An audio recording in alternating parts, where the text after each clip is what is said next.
Hey guys, tonight we're stepping softly into the hushed, frozen dark of the Eastern Front in winter. Not the heroic newsreel version, not the granite statues, but the real thing. A lone sentry outside Rzhev, eyelashes frozen shut, rifle bolt locked in ice, the steppe so silent you can hear your own blood. How did anyone on any side survive this? Before you get comfortable, take a second to like and subscribe, but only if you actually enjoy this. This channel is a quiet place for tired minds to drift through history, and you are very welcome here. Leave a comment telling me where you're listening from and what time it is. I genuinely love reading them in the morning with a cup of something warm. Now, dim those lights, switch on a fan, pull your blanket up, get comfortable. Tonight, of all nights, you are allowed to be warm. We are going somewhere very, very cold, and you do not have to come back with frost on your eyelashes. Lower your screen a notch or two. Settle your shoulders down away from your ears. Take 3 slow breaths, in through the nose, out through the mouth, and let the pillow take the full weight of your head. You do not need to remember dates. You do not need to follow every name. You are allowed to fall asleep in a birch forest outside Moscow, in a cellar in Stalingrad, in a snowbound field near Leningrad, and the story will keep going gently without you. One more long, slow exhale. Good. Let's pause for a second. Have you ever wondered what it actually felt like to be a young German infantryman in November of 1941, standing in summer weight wool with the temperature dropping past -20, the iron hobnails in your boots quietly conducting the cold straight up into the bones of your feet? Have you wondered how a Red Army soldier learned to dig a snow cave or to sleep in one without freezing to death? Have you ever held a pair of Valenki, the soft, pressed wool boots that the Russians swore by, and understood why a man might risk his life to steal a dead enemy's footwear? How did soldiers shave when the water in their canteen froze before it ever reached their face? How did they eat bread that had to be sawn apart with a carpenter's saw because it had turned to stone? How did the Finns, on skis in white smocks, slip through the pine forests at Suomussalmi like quiet ghosts and undo entire Soviet divisions? Why did 750,000 Wehrmacht horses die, and why does no one ever talk about them? What happened, really, to a wounded man left in the snow for 20 short minutes? How did the trapped 6th Army at Stalingrad keep any warmth at all in cellars, where the temperature still fell below freezing? Was General Winter a real general, or a story Germans told themselves so they did not have to admit they had been beaten by men in better boots? And finally, the question that haunts the whole story. When everything you owned was frozen, including your rifle, your food, your fingers, and the tears on your face, how did anyone on any side ever fall asleep at all? We will drift through the answers slowly in our own time. So let the room around you grow quiet. Let the small electric hum of the modern world fade out, the refrigerator, the streetlight, the distant car. Drift eastward with me, across an ocean, across continents, across decades, until the year softens into 1941 and then 1942. Congratulations, you've just woken up in a birch forest in western Russia, at dusk, in deep snow. The snow squeaks under your boots like dry styrofoam. Somewhere on the wind, wood smoke from a field kitchen and the smell of boiled cabbage and horses. A supply sled hisses past on iron runners, the driver's beard white with frost. Beyond the trees, a small peasant izba glows orange against the blue snow, and somebody inside is, absurdly, singing. We are only here to watch and listen. Good luck. But before we settle into that birch forest, before the snow on your boots even has time to melt, we have to roll the clock back a few months to the summer that came before. Because the catastrophe of the first Eastern Front winter did not begin in the cold. It began in the heat. It began on the 22nd of June, 1941, at 3:15 in the morning, when roughly 3 million Axis soldiers crossed the Soviet frontier along a front that ran 2,900 kilometers, from the cold grey Baltic in the north to the warm, dark Black Sea in the south. It was, and still is, the largest land invasion in human history. And on that first morning, it felt to the Germans not like a winter problem at all, but like a summer holiday with rifles. Picture it for a moment. Wheat fields up to the horizon. Dust roads turning the air into a yellow haze that you could see from kilometers away. Infantry sweating through their Feldgrau wool tunics, the collars dark and stiff with salt. Panzers throwing up plumes so thick that whole companies marched coughing behind them, faces grey, only their eyes wet and clean. The Pripyat marshes steamed. Mosquitoes rose in clouds. Men in shirt sleeves stripped down and washed in village ponds, laughing, swearing, certain that this was the easy part of a short and very glamorous war. And the men at the very top of the German army agreed with them. Hitler had told his generals that the campaign would be over in 8 to 10 weeks. Some of his planners thought even less. The army's central headquarters, OKH, had built its entire timetable around the assumption that the Soviet Union, that vast, complicated, stubborn country, would simply collapse like a wet cardboard box before the autumn rains began.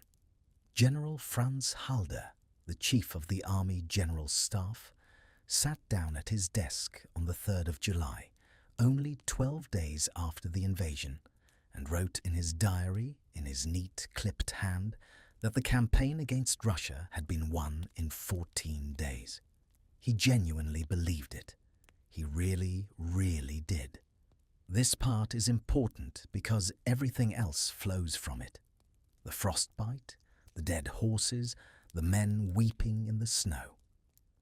It all flows from the quiet, confident sentence of a tidy man at a desk in early July, who thought the hard part was already over.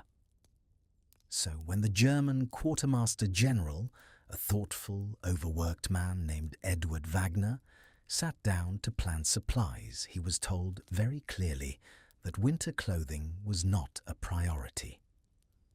Why would it be? The army would be home, or at least billeted comfortably in Soviet cities before the leaves changed. Only about a third of the force, the planners decided, would still be in Russia by deep winter, and those men would be in static occupation roles, in towns, in barracks with stoves and roofs and proper kitchens. Wool greatcoats, yes. Heavy felt boots, no. Sheepskin coats, no. Skis, no. Why on earth would you ship skis to a war that was already won? You can already feel somehow the cold air gathering quietly behind this sentence. Through July and August and into September, the panzers rolled. Minsk fell, then Smolensk, then Kiev, in one of the largest encirclements ever attempted. Soviet armies were swallowed whole. 600,000 prisoners here, 300,000 there. Numbers that the human mind genuinely cannot picture, only count. And yet, somehow, the Soviet Union did not collapse. New armies appeared in the gaps where old ones had been destroyed. Factories, entire factories, were being unbolted from the floor in Kharkov and Kiev and Leningrad, and put on trains heading east to be reassembled behind the Urals. The Germans kept winning, and kept winning, and the war kept refusing to end. And then, in October, the sky changed. You have heard of the Rasputitsa, perhaps, but if you have not actually stood in it, the word does not really do it justice. The Rasputitsa is the Russian mud season. It comes twice a year, in autumn and again in spring, and it is what happens when frozen ground thaws or unfrozen ground meets weeks of cold rain. The roads, which in much of 1941 Russia were not paved at all, simply ceased to exist. They became rivers of mud the consistency of cold porridge, sometimes a metre deep, sometimes deeper. Tanks, the proud panzers that had crossed half a continent in summer, sank to their turret rings. Trucks bogged down to the axles. Horse teams strained until their hearts gave out, and they died in harness, and the next horse team had to drag the dead horses out of the way before they could try again. There is a famous photograph of a German wagon from this period, and you can see the wheels are not even visible, only the tops of the spokes, and a horse, knee-deep, looking exhausted in a way that horses do not usually look in photographs. The horse looks personally insulted by Russia. The German advance, which had been measured in tens of kilometers a day, slowed to less than 2, sometimes less than 1, sometimes nothing at all. Men spent 14-hour days laying logs, corduroy roads they called Knuppeldämme, just to move a single battery of artillery 500 meters. They were exhausted. They were filthy. They were, for the first time, beginning to suspect that something had gone quietly and badly wrong. And then, in early November, with the suddenness that Russia is famous for, the temperature dropped. Overnight, the mud froze, which sounds like a blessing, and for about 48 hours it was. The roads became hard. The trucks could move again. Men cheered briefly, but the mud had not frozen flat. It had frozen exactly as it was, in deep ruts and ridges and crater holes, into a landscape of iron. By the 7th of November, wagon axles were snapping like dry sticks every few kilometers. Wheels split. Horses broke their legs in the frozen ruts. Whole columns came to a juddering halt, surrounded by their own broken vehicles, in a wind that was suddenly, genuinely, terrifyingly cold. By the middle of November, along the front of Army Group Center, the army that was supposed to be marching into Moscow any day now, the temperature reached minus 20 degrees Celsius. And the men out in it were dressed for early autumn. Let me describe what they were actually wearing, because this is the heart of the disaster. Picture a German lancer, an ordinary infantryman, standing in a trench somewhere west of Moscow on the 15th of November 1941. On his body, he has cotton underwear, a wool shirt, a Feldgrau tunic of relatively thin summer wool, perhaps a sweater if he has been lucky, and an ankle-length wool greatcoat designed for, at best, a damp German winter. On his hands, thin wool gloves, often with the fingertips already worn through. On his head, a peaked field cap, the Feldmütze, with 2 small flaps that fold down over the ears and tie under the chin, and which provide approximately the warmth of a folded napkin. On his feet, leather marching boots, the famous jack boots, soles studded with iron hobnails. Those hobnails. We have to stop and talk about those hobnails, because they are a small, perfect example of how a piece of equipment that works beautifully in one season becomes a quiet act of self-harm in another. In summer, hobnails grip the road, slow the wear on expensive leather, make the boots last. In winter, in deep cold, they do something else. They conduct. Iron is a beautiful conductor of temperature, and every nail in your soul becomes a tiny straw, drinking the warmth out of your foot and pouring it into the frozen ground. Men reported that they could feel each individual nail cold against the bottom of the foot, like a row of small ice teeth. Frostbite of the toes, then the forefoot, then the whole foot, set in within hours of standing still. Meanwhile, 15 kilometers behind the line, looted from a dead Russian, a pair of soft, lumpy, ugly, beautiful felt boots, Valenki, sat in some sergeant's footlocker, and the man who took them was the man who lived. By December, the catastrophe was undeniable, even in Berlin. Joseph Goebbels, the propaganda minister, went on the radio just before Christmas of 1941 and made a public appeal. The Volk, the German people, were asked to donate immediately any furs, any wool blankets, any sweaters, any skis, any sheepskin coats they could spare for the heroic soldiers in the East. Mothers and grandmothers across Germany gave up the muffs they had worn as girls. Fur coats were taken off backs. The whole thing was framed as a patriotic gesture, a gift from a grateful nation. It was not. It was a confession. It was the German government admitting in public that the army had marched into the largest country on earth without coats, and that the only way to fix it now was to beg. And out in the snow, the soldiers were already improvising. They stuffed crumpled newspaper between their tunics and their shirts, because trapped air is insulation, and any insulation is better than none. They wrapped their boots in rags, in straw, in strips torn from horse blankets. They put on layers of looted civilian clothing, women's blouses, peasant skirts, embroidered shawls under their uniforms, because warmth was warmth, and dignity was a summer luxury. Whole platoons looked like an unwell travelling theatre company by January.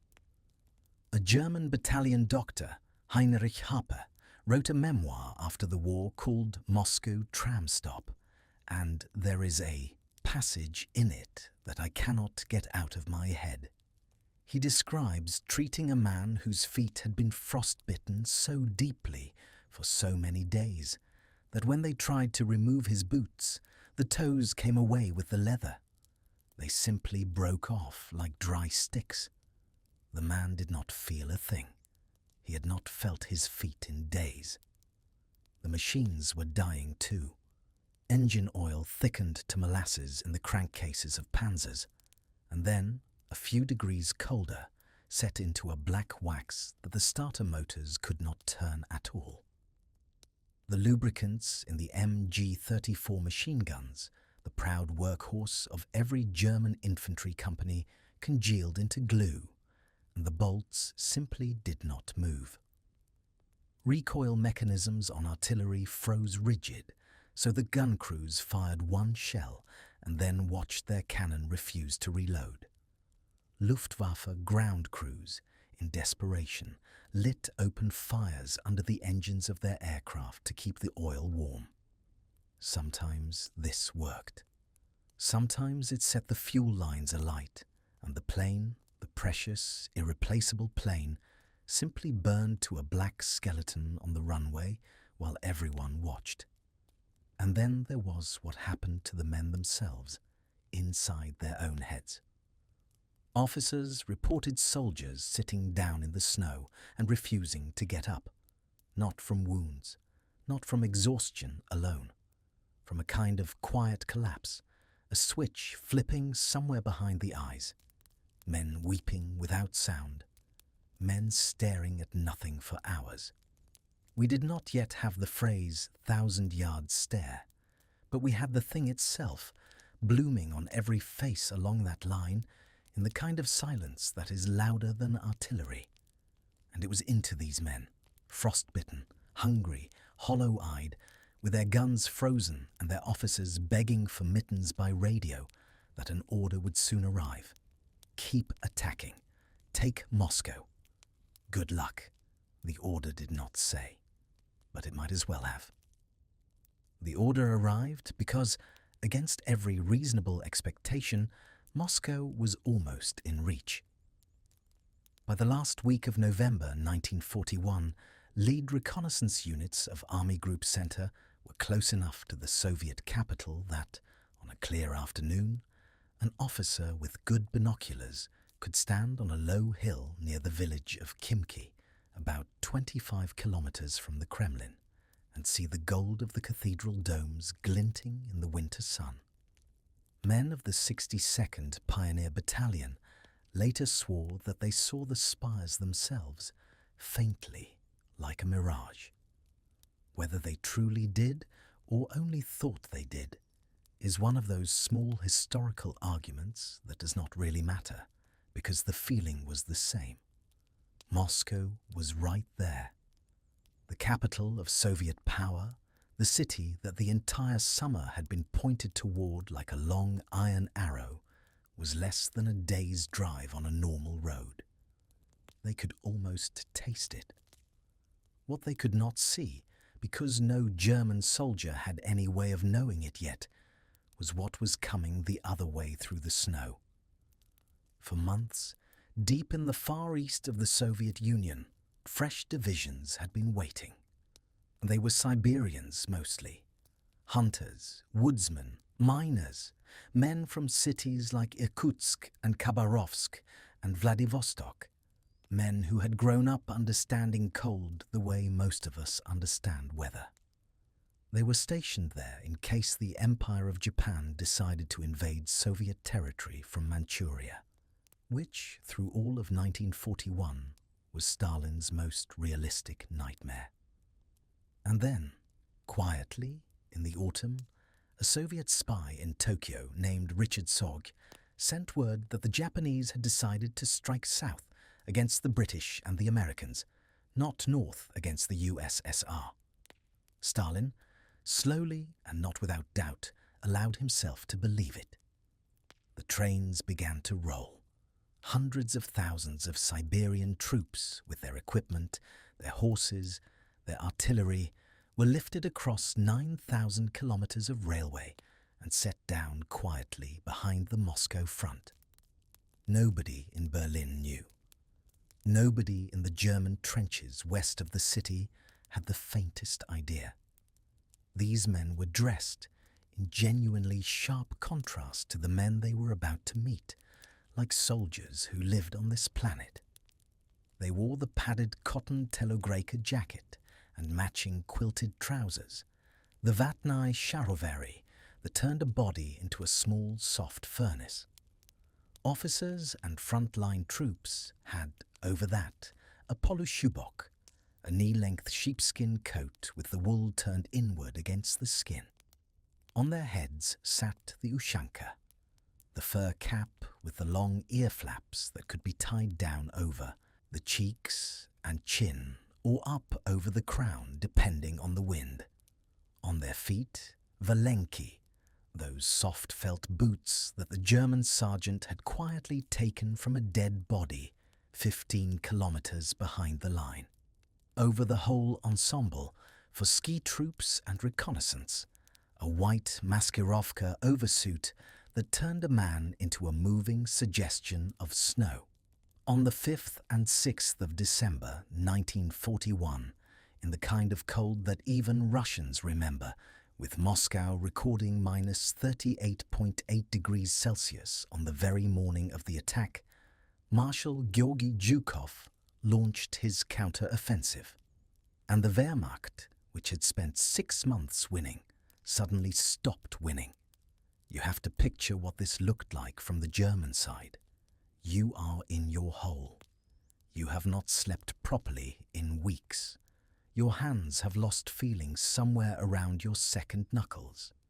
Your rifle bolt is stiff with frozen oil. Your machine gun, the proud MG-34, has worked exactly twice today out of 7 attempts.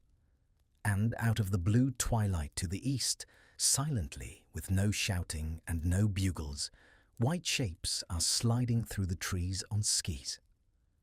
They reach your line before you have entirely registered that they are men. The Soviet counter-offensive pushed the Germans back from Moscow, in some places 100 kilometers, in others more.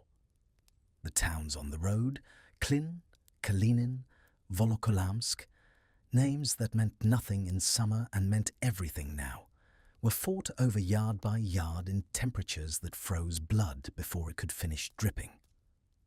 The German 6th Panzer Division, retreating from Klin, lost almost all its vehicles, not to enemy fire, but to the simple impossibility of starting an engine in -30. They left them in long, sad rows along the roadside, their fuel siphoned, their breech blocks smashed, and walked west in the snow on whatever feet they had left. The medical reports out of those weeks read like the inventory of a slow shipwreck. By the end of December, the Wehrmacht recorded 133,000 cases of frostbite. 14,000 of those required amputation. Trains began to leave the Eastern Front for hospitals back in Germany, long, slow trains packed with men who had no toes or no feet or no legs from the knee down.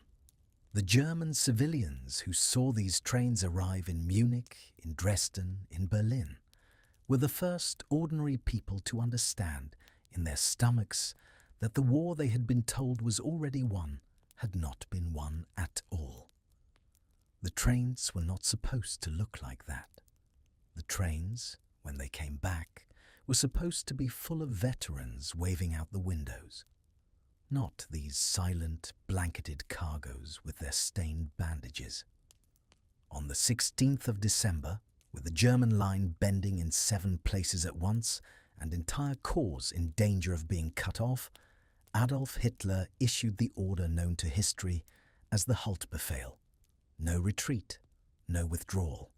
Hold every meter of ground. Stand and fight where you are, even if you are surrounded, even if there is no ammunition, even if the cold has frozen the firing pin of your rifle. Historians have argued about this order for 80 years. The military men around Hitler thought it was insane and would destroy the army.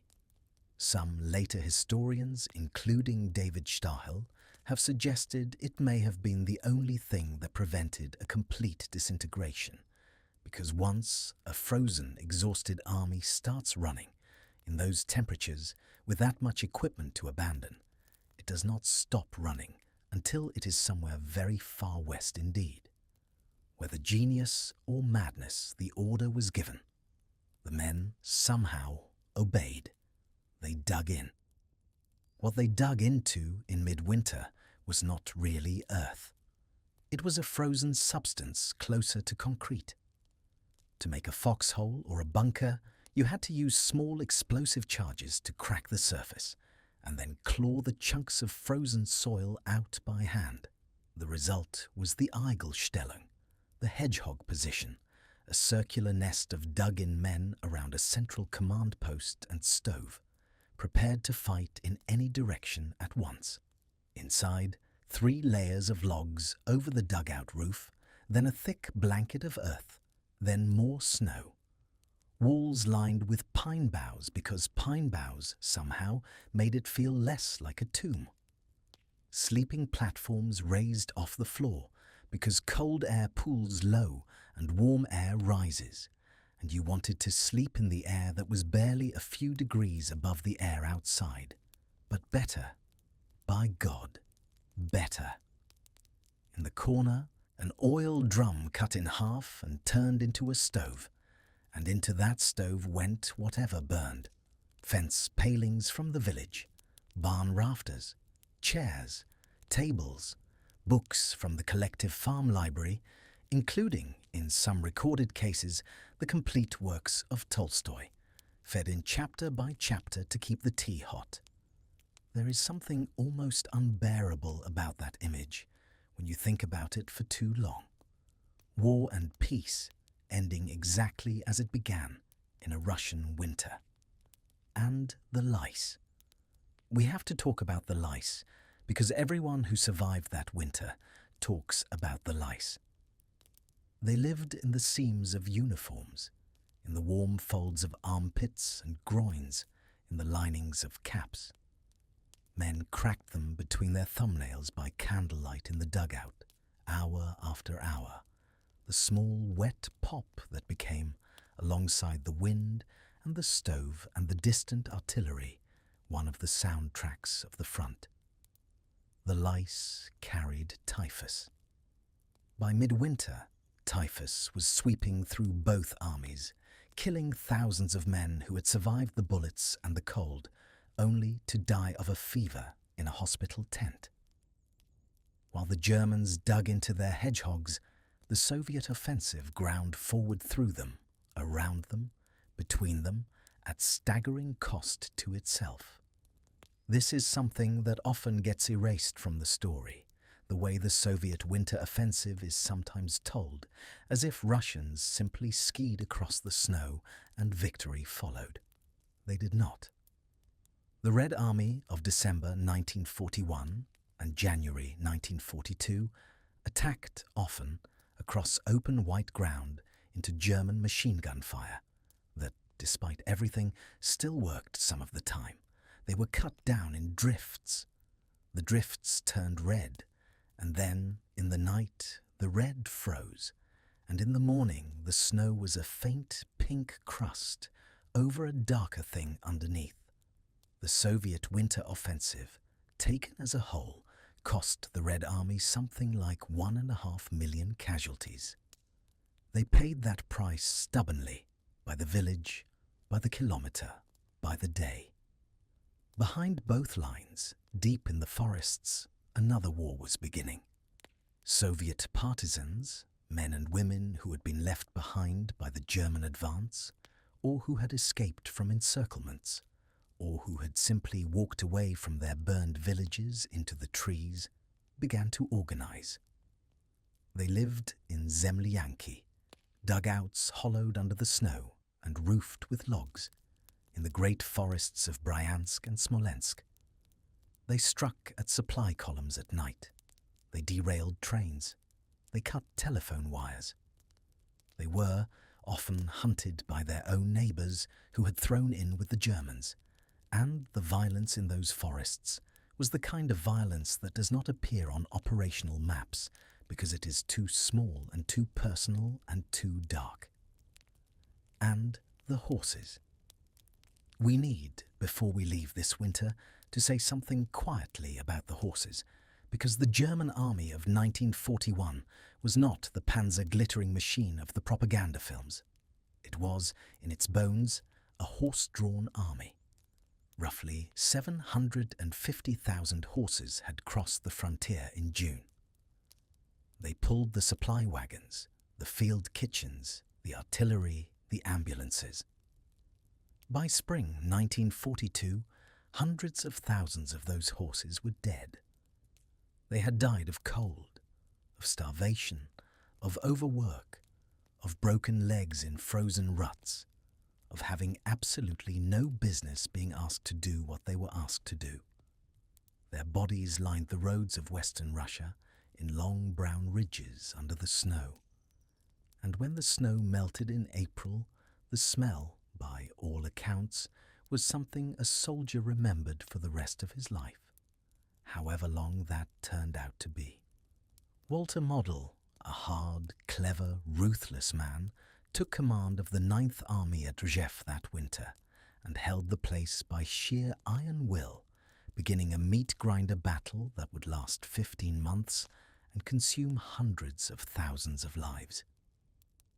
Wilhelm Prühler, an Austrian sergeant, kept a diary through that winter that historians still read.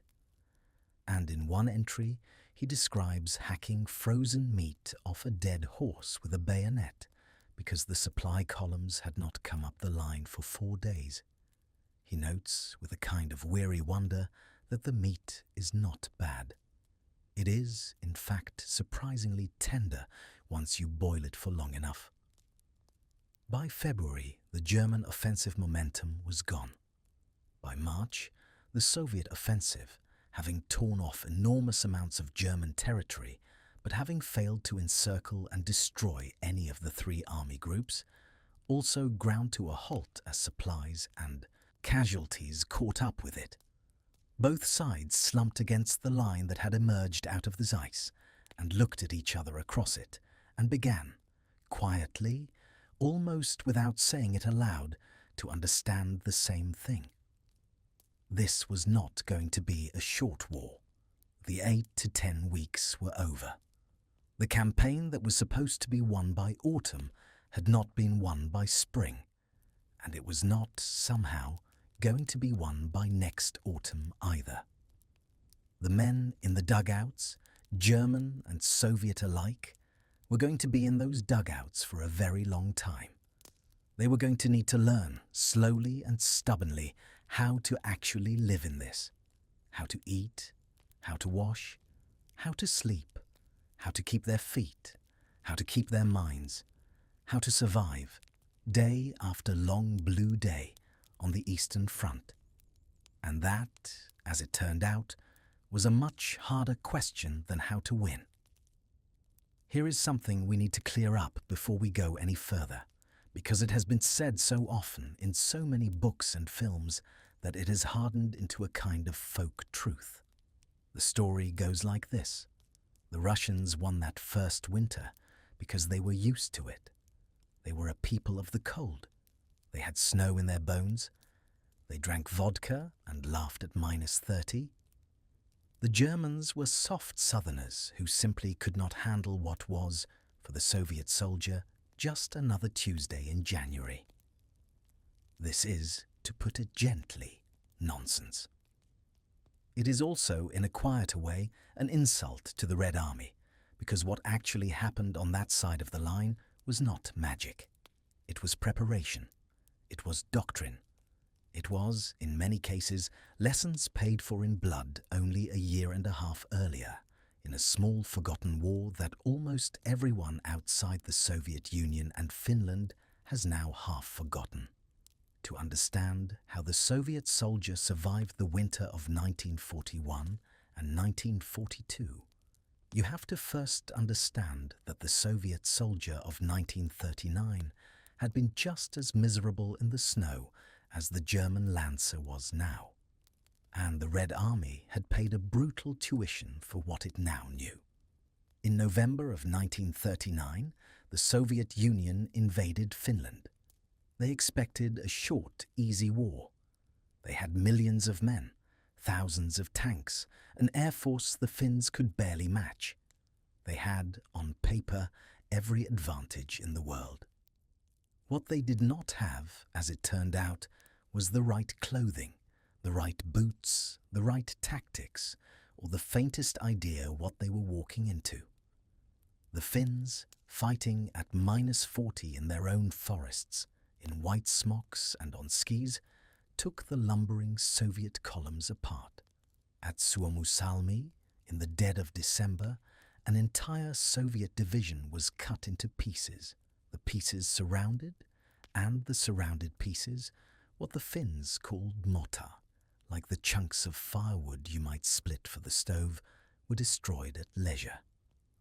On the Rate Road, another Soviet division was wiped out in much the same way, its bodies frozen so solid they remained in their final positions, sitting up, walking forward, until the spring. Finnish snipers slid up trees in white camouflage and shot Soviet officers from the branches, the so-called cuckoos of the forest, though the Finns themselves, characteristically, found the legend a little embarrassing. The very name of the Molotov cocktail, the bottle of fuel that Finnish soldiers threw at Soviet tanks, was a Finnish joke at the expense of the Soviet foreign minister. They said, since Comrade Molotov was so kind as to deliver bread from the air, meaning Soviet cluster bombs, they had better send him something to drink with it. The Red Army learned. That is the part of the story that gets skipped. They lost something like 250,000 men in 3 months in Finland, and they sat down afterward and asked themselves with the grim seriousness of people who have just been embarrassed in front of the world, what we should do differently next time. By the time the Germans came in 1941, the answers had been written down, distributed, and stitched into the seams of the uniform itself. So let us walk you, slowly, through what a Red Army soldier on the line outside Moscow in January of 1942 was actually wearing. We will start at the skin and work outward, the way he himself put it on in the morning, by the light of a single lamp. First, cotton underwear, long-sleeved, long-legged, the kind of underwear your grandmother might call sensible. Then, a wool gymnastiorka, the pull-over tunic with a small stand-up collar that had been the basic garment of the Russian and Soviet infantryman for generations. Then, and this is the heart of it, the telegreka, the quilted cotton jacket stuffed with raw cotton wadding, and the matching vatnai sharovari, the quilted trousers. The telegreka was not glamorous. It was lumpy and shapeless, and made every soldier look like a small bear. It was also, for its weight, one of the warmest garments any army had ever issued. The cotton wadding trapped warm air against the body, the cotton shell breathed enough to let sweat escape, and when it got wet, it dried, given a stove, in a few hours. Over the telegreka, depending on rank and role, came other things. Frontline officers and specialists often had a poloshubok, a short sheepskin coat with the wool turned inward against the body, the leather outward against the wind. The poloshubok was the warmest single garment in the Red Army, and you could pick out commissars and senior NCOs from a great distance by the way they walked through the snow, looking, frankly, like prosperous farmers. For sentry duty in particular, men pulled on a long chenille, the woolen greatcoat over everything, a garment heavy enough that lifting your arm to wave became a small daily decision. On the head, the ushanka, the fur cap with ear flaps that could be tied up on top in mild weather and pulled down and tied under the chin in serious weather. On the hands, 3-fingered mittens, 2, if you were unlucky, designed to leave the trigger finger free without exposing the rest of the hand. And on the feet, the single most important piece of Soviet equipment, the thing that, more than anything else, separated the experience of a Red Army soldier from the experience of a German one. The Valenki. You have heard the word a few times tonight, and you will hear it a few more, because the Valenki deserve their own small chapter in the history of human warmth. They are felt boots, that is all. Pressed wool, hammered and steamed, and rolled around a wooden last until it becomes a single seamless boot, soft as a slipper, knee-high, slightly clumsy-looking. There are no nails in them. There is no leather. There is nothing in them that conducts cold. The wool is thick enough to insulate and porous enough that the sweat from the foot, which is the silent assassin in any cold-weather boot, simply migrates outward and evaporates. A foot in a Valenok stayed dry. A dry foot stayed warm. A warm foot kept its toes. There were drawbacks. In slush, they were useless because felt soaks up water like a sponge. In spring, you put your leather boots back on. But for a deep, dry, cold winter on the steppe, the Valenki were the closest thing the 20th century had to a perfect garment, and the Red Army issued them by the millions.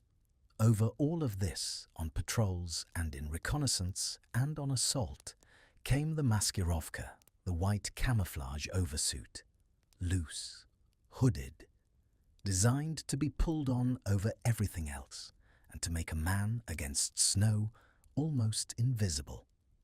Picture, then, a Soviet ski battalion, a Lizhny batalon, moving through a forest at 3 in the morning.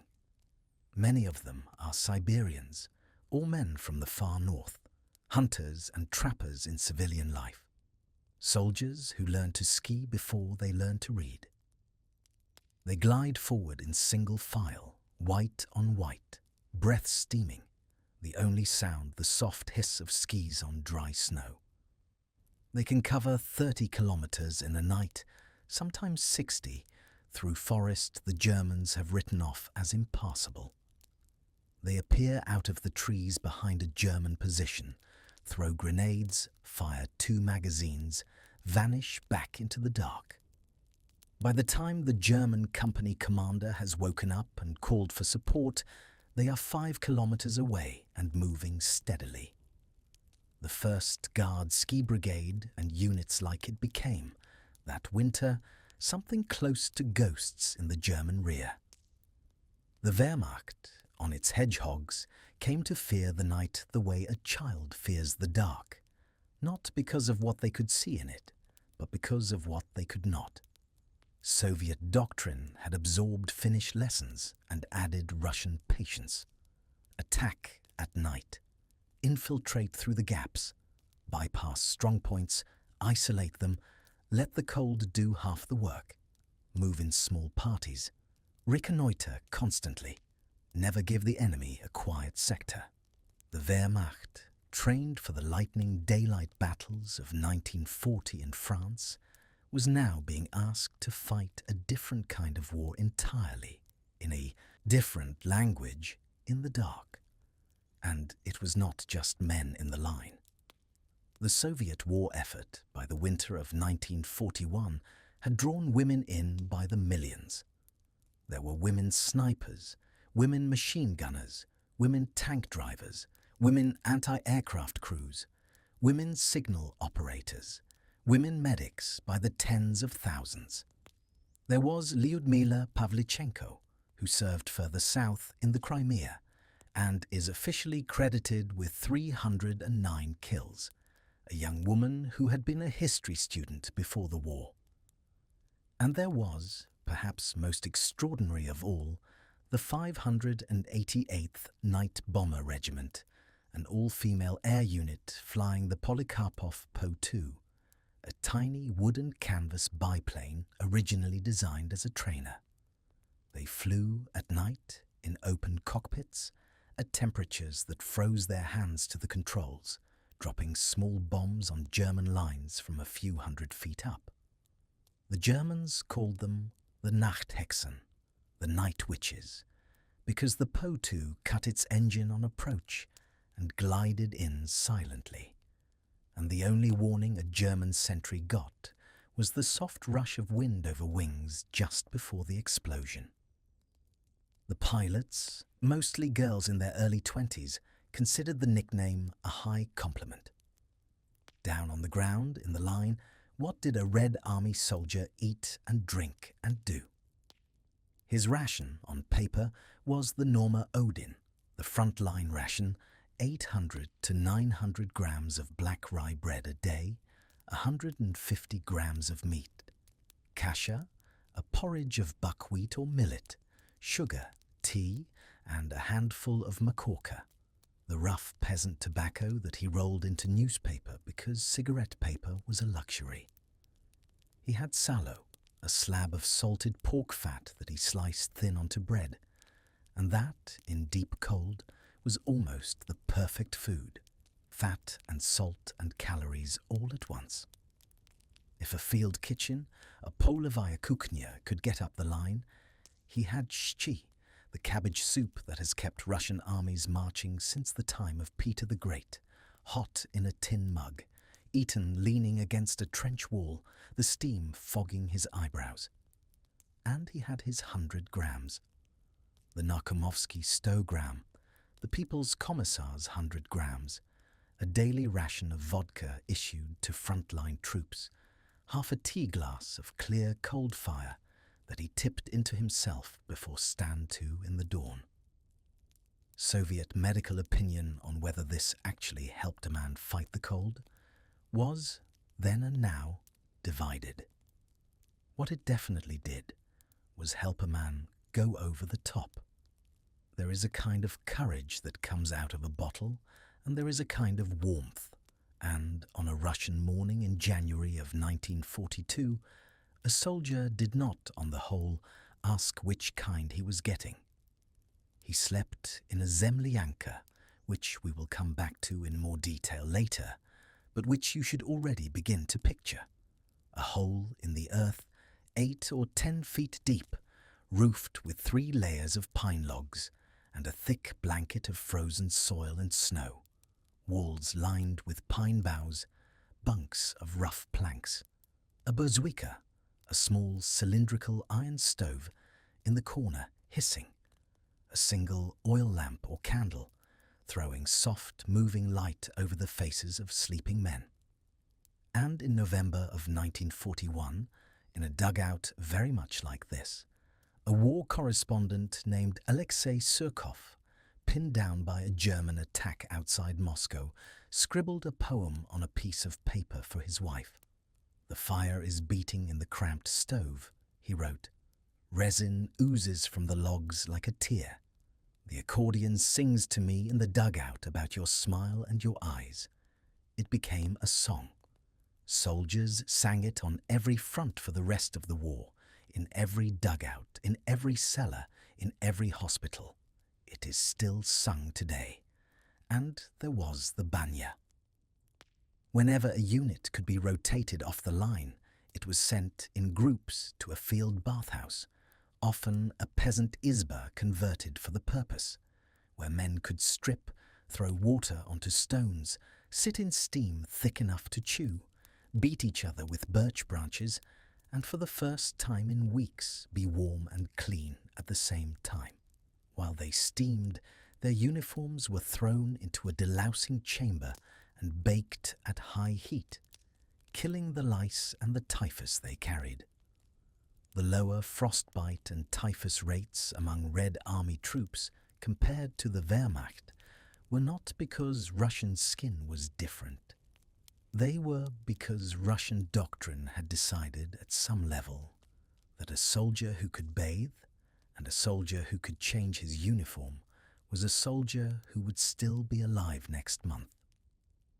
Above all, of this, in the city itself, was Stalin.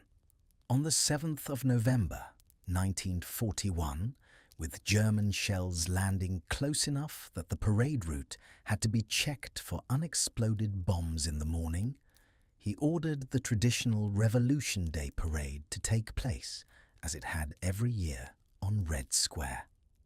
Troops marched past Lenin's tomb in steady falling snow in their long chinelles and ushankas. And from the parade, many of them marched directly to the front, west out of the city through the suburbs into the line. The propaganda value was enormous.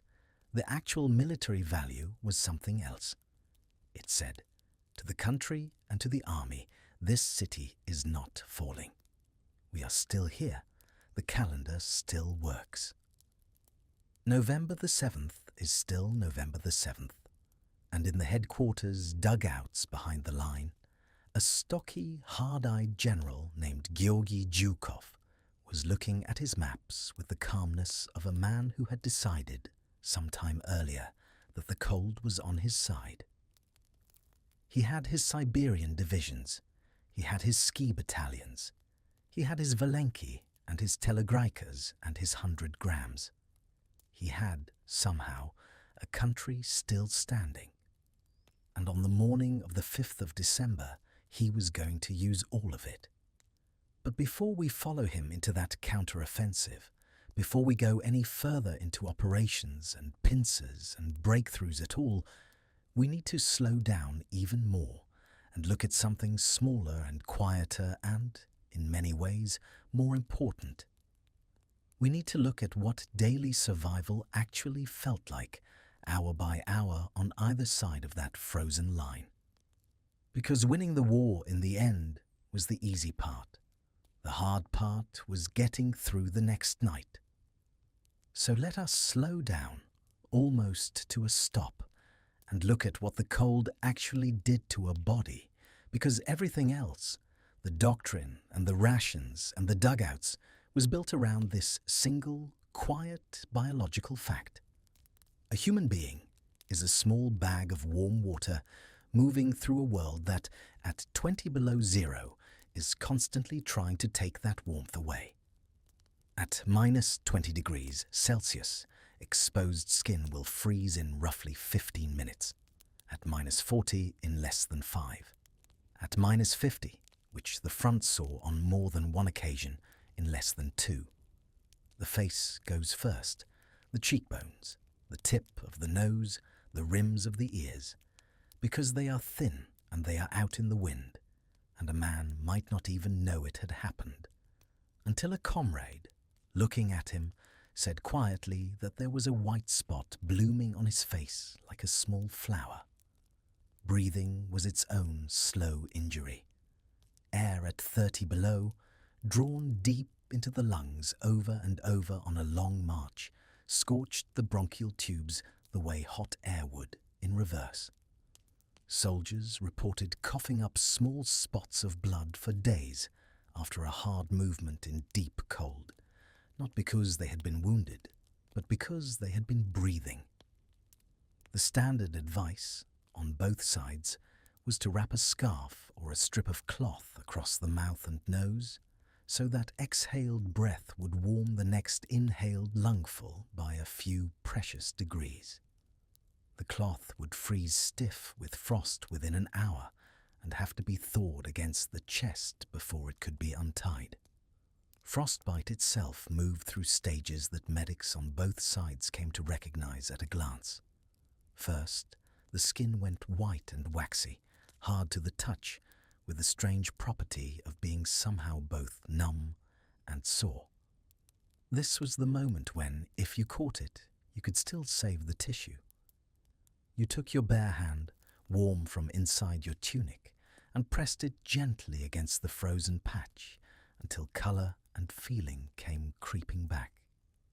Many a German and Russian soldier kept the tip of his nose by the simple expedient of cupping his hand over it for 10 minutes every hour. If you missed that stage, the skin blistered, swelled, turned purple. If you missed that stage too, it went black.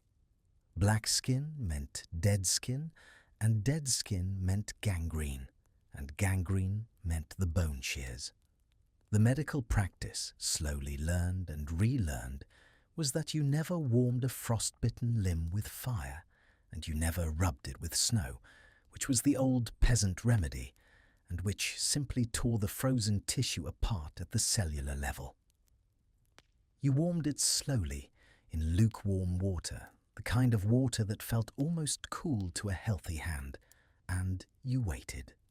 The pain of a thawing limb was reportedly extraordinary, the kind of pain that made grown men weep openly in front of their comrades, and no one on either side ever teased a man for it.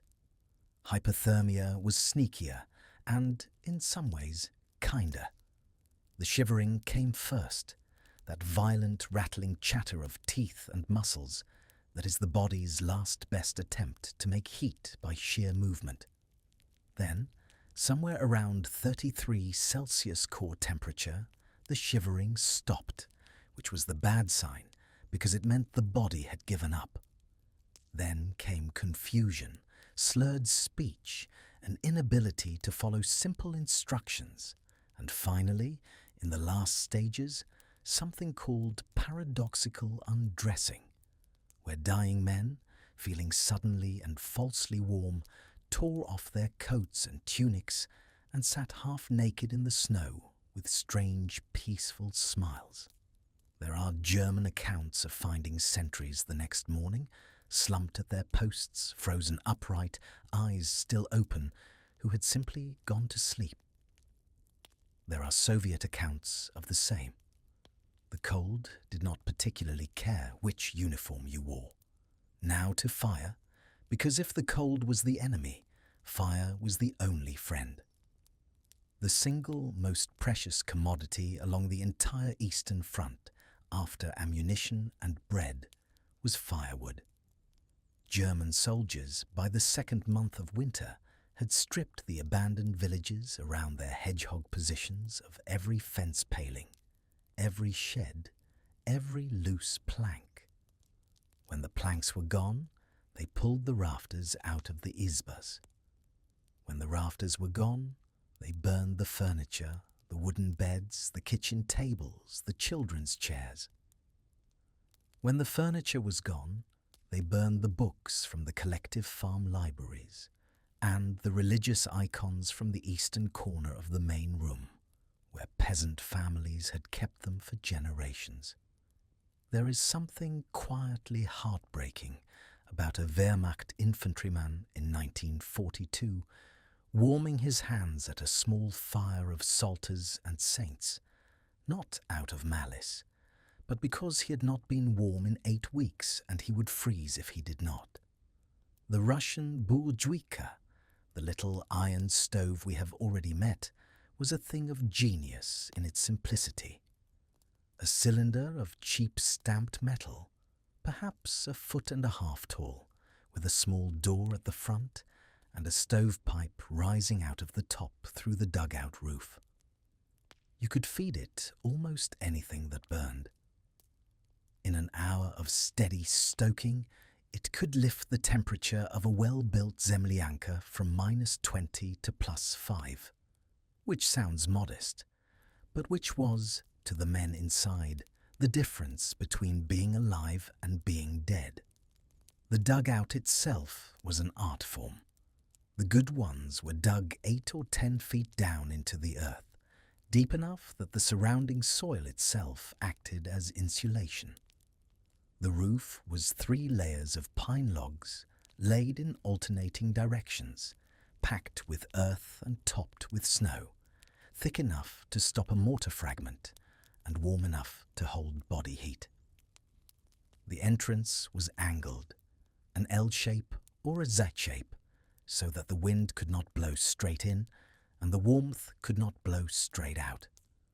The walls were lined with pine boughs or straw, sometimes with old newspaper, anything to break the contact between a sleeping man and the frozen earth. The bunks were always raised because cold air is heavy and pools on the floor, and a man sleeping on the floor of a dugout might wake to find his boots frozen to the planks. Food came up the line when it could, and when it could not, men ate what they had. The German Verpflegungssatz, the official ration, called on paper for 750 grams of bread, 120 grams of meat or sausage, 80 grams of fat, vegetables, ersatz coffee made of roasted barley and acorns. By the winter of 1941, in many sectors, this was a polite fiction. What actually arrived was whatever the supply column could drag forward through the snow before it froze. Bread, baked in the rear in great brown loaves, froze solid on the truck and arrived at the line as a kind of dense brick that had to be sawn into slices with a carpenter's saw or thawed slowly on the lid of a stove until the outside was edible while the inside was still, somehow, ice. Sausage, if it came, was a frozen log. Lard came in a frozen yellow brick. There was a notorious tinned meat the men nicknamed Old Man, of indeterminate origin and uncertain composition, and there were the dreaded Nährmittel, compressed grain blocks meant to be boiled into porridge, which had the consistency of wallpaper paste and the flavour, by general consensus, of cardboard.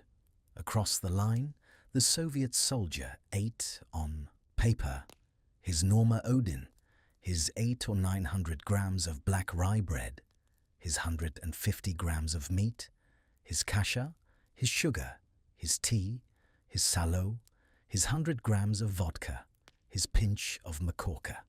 The polevaya kuchnia, the field kitchen, came forward at dusk where it could, a horse-drawn cylinder on wheels with a chimney that smoked all day, and from it came hot kasha and hot shchi and hot tea, the steam visible from a kilometre away.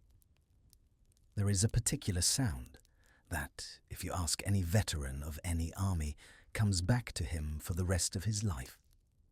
And that is the sound of a metal thermos being passed from hand to hand along a trench at dawn, and the soft murmur of men taking turns drinking out of the same cup. For water, you melted snow. This sounds simple. It was not. Snow is mostly air, and a steel helmet packed full of it, set over a candle flame, would yield a scant inch of water in 20 minutes.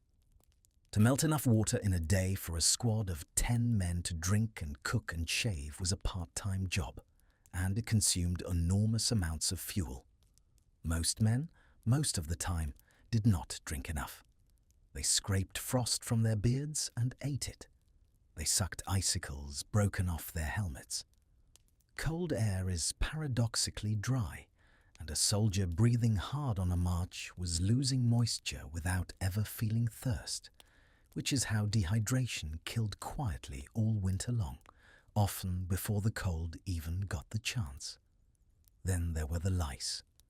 We are deep enough into the night now that I can tell you about the lice, and you will, perhaps, forgive me. Every soldier on the Eastern Front, on every side, had lice.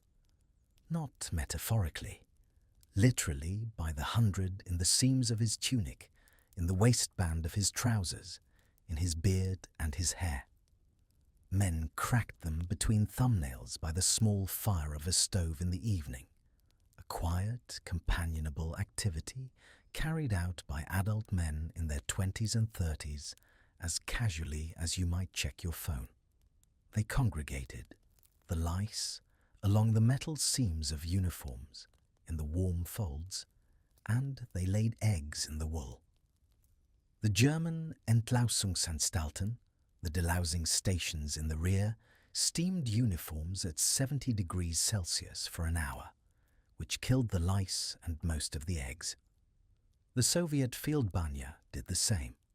A unit that could not get back to delousing simply lived with the lice and with the typhus they carried, and a great many men on both sides who had survived bullets and shells and frostbite died in the end of a fever, brought to them by an insect smaller than a grain of rice.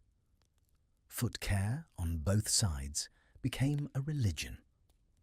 The German Fußlappen, the foot cloth, was a square of fabric about a foot on a side that you wrapped around your foot in a particular pattern learned in basic training that was supposed to hold without bunching inside a boot. Done well, it worked. Done badly, the wrinkles became blisters, and the blisters became wounds, and the wounds, in cold, became gangrene. NCOs on both sides obsessed over feet, inspected them, harassed men into changing their cloths, into rubbing their toes. Where they could find it, men rubbed their feet with goose grease or with any kind of fat, even rancid lard, because anything was better than nothing. And so we come, at last, to sleep, which is what you came here for. How did men actually sleep on the Eastern Front in winter? In the line, they did not sleep, mostly. They dozed in shifts, 2 hours at a time, often standing leaning against the wall of a fire trench with their rifle clutched to their chest, or sitting in a small firing pit curled around a comrade for warmth. 2 men under one greatcoat, breath mingling. There is a thing that happens in deep cold which the men feared more than almost anything, which was the soft, dangerous, almost erotic comfort of falling asleep when you should not. The body, near the end, releases a kind of warmth, a fuzzy, peaceful drowsiness, and a man sitting in a snowdrift in the dark would feel suddenly that everything was fine, that he was in fact lying in a featherbed at his grandmother's house, and that he should just close his eyes for a moment. Officers and NCOs on both sides walked the line all night, kicking sentries awake, slapping their faces, shouting at them, sometimes for no other reason than to keep them from drifting into that final warmth. In the dugouts, off the line, men slept 3 or 4 to a bunk, packed close for the shared body heat that was the only reliable heater after the burzwika died down at 3 in the morning. They slept with their boots on, partly for warmth, partly because in any sudden alarm there was no time to lace up, and partly because boots left on the floor of a crowded dugout had a way of being borrowed by someone with closer feet to the door. The smell of a dugout in deep winter was its own thing, and once you had smelled it, you never forgot it. Wood smoke, wet wool drying near the stove, the sour fug of unwashed men, kerosene from the lamp, gun oil from the rifles stacked in the corner, the ammoniac tang of urine in a tin can by the door because no one was going outside in this weather. And underneath it all, the soft, sweet earthiness of pine boughs and frozen soil. And there were the small comforts, which were very small and very large. A letter from home, read by candlelight, by a man whose lips moved as he read. A photograph, thawed against the inside of a tunic, of a wife or a mother or a child, passed from hand to hand and looked at, in turn, with absolute respect. A harmonica played softly, never loud, because sound carries on cold air. A story told in whispers about something that had happened in summer before all this, in a real place. A song. Always a song. And then, sometime around 4 in the morning, somewhere along 10,000 kilometers of trench and dugout and snow cave and ruined cellar, the order would come down the line. Soft, not shouted. Stand to. The men would stir, knock the ice off their rifle bolts, settle their helmets, and climb up to their firing positions in a pre-dawn twilight, the colour of old steel, where every snow-covered bush, in that strange blue light, looked exactly like a man crouching with a rifle. They would stand there, breath steaming, until the sun came up and the world resolved itself again into bushes and snow and the long quiet of another day on the Eastern Front. And only then, with the night safely behind them, would they begin to think about breakfast. Breakfast, in the autumn of 1942, was still arriving for the men of the German Sixth Army. And for a little while longer, the war in the south looked, on the maps in distant headquarters, like it might still be winnable. Friedrich Paulus, a careful staff officer with elegant handwriting and chronic dysentery, had been given command of that army the previous January, and through the summer of 1942 he had marched it across the Don steppe in great clouds of yellow dust, alongside Hermann Hoth's 4th Panzer Army, on a long arrow aimed at a city named after Stalin himself. By late August, his lead units had reached the western suburbs of Stalingrad, a long industrial sprawl strung out for some 30 kilometers along the high western bank of the Volga. And the battle that everyone thinks of when they hear the word Stalingrad had begun. If you stood on the Mamayev Kurgan, the burial mound at the center of the city, in early September of that year, you could see almost the whole battlefield. To the north, the tractor factory, which had been turning out T-34s up until almost the moment the Germans appeared, and which would keep turning them out somehow for weeks longer with the workers fighting from the assembly lines. To the south of that, the Barricades gun factory and the Red October steelworks, whose names would become, in Soviet memory, 3 syllables of holiness. To the east, the Volga, a kilometre and more wide slate grey, with the far bank low and flat and impossibly distant.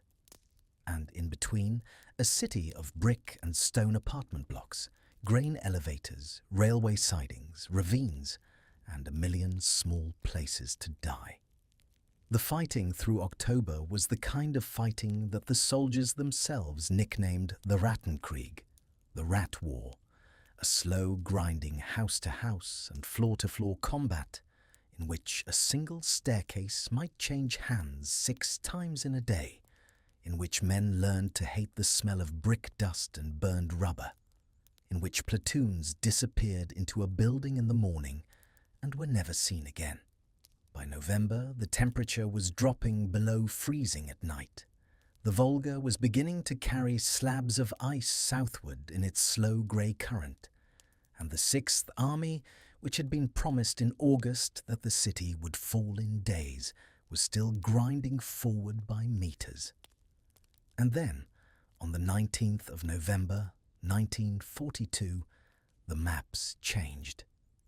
Operation Uranus opened in fog and snow at dawn that morning, with the artillery preparation along the Don and the Volga steppes, shaking the windows in villages 100 kilometers away. 2 great Soviet pincers, under Konstantin Rokossovsky's Don front and Andrei Yeremenko's Stalingrad front, with Nikolai Vatutin's southwestern front swinging the deep northern hook, smashed not into the Sixth Army itself, but into the long, thinly held flanks where Hitler had placed his allies. The Romanian Third Army to the northwest, the Romanian Fourth Army to the south, the Italian Eighth Army on the Don Bend, all of them under-equipped, underfed, and under no illusions about what was coming, simply broke. Within 4 days, the 2 pincers had met at a small town called Kalak on the Don, and roughly 290,000 Axis soldiers, the bulk of them German, were sealed inside what they would learn to call the Kessel, the cauldron.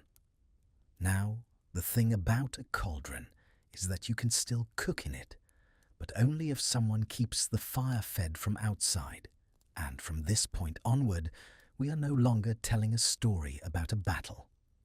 We are telling a story about a slow, supervised starvation in deep winter.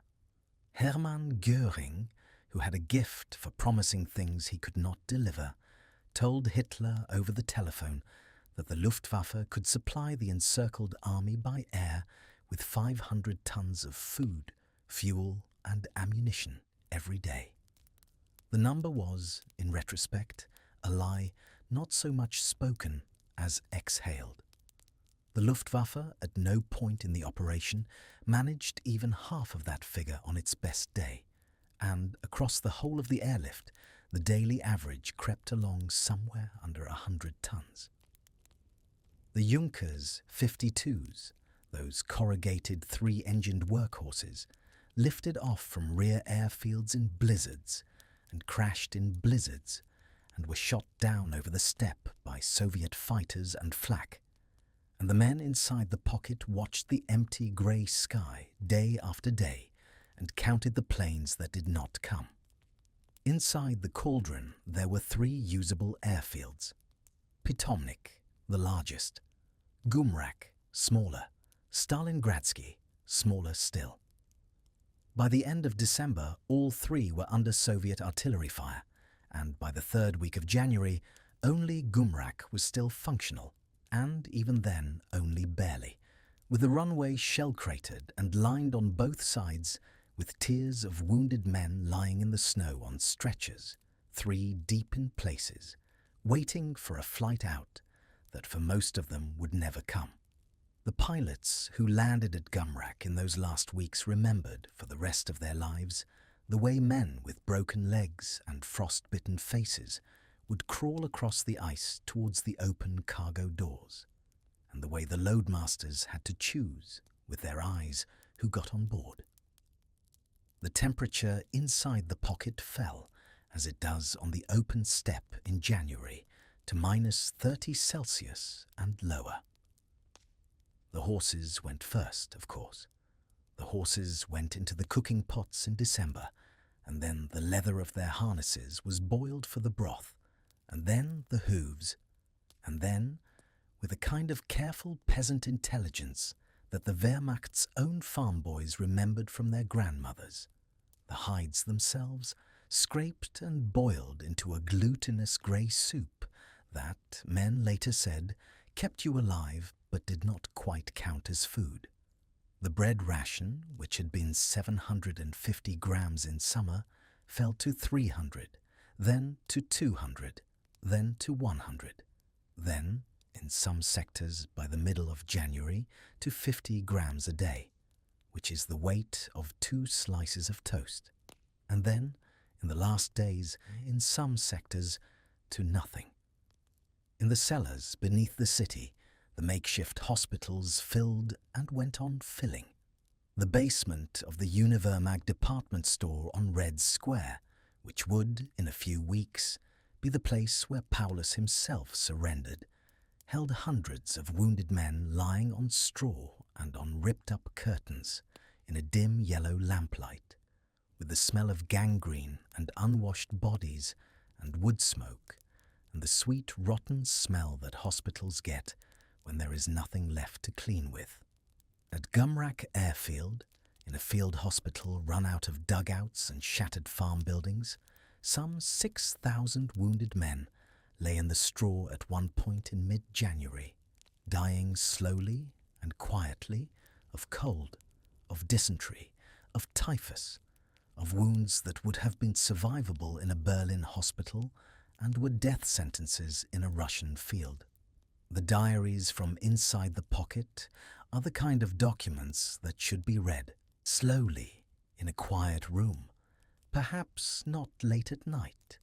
Helmuth Grosskirth, a staff officer with a conscience, wrote letters describing men whose minds were quietly going, who sat staring at the wall of a dugout for hours, who answered questions in a polite mumble and then stopped answering at all. Wilhelm Hoffmann of the 94th Infantry Division kept a diary that, read end to end, is a small graph of a soul descending. In August, confidence. In September, irritation. In October, fatigue. In November, doubt. In December, hunger.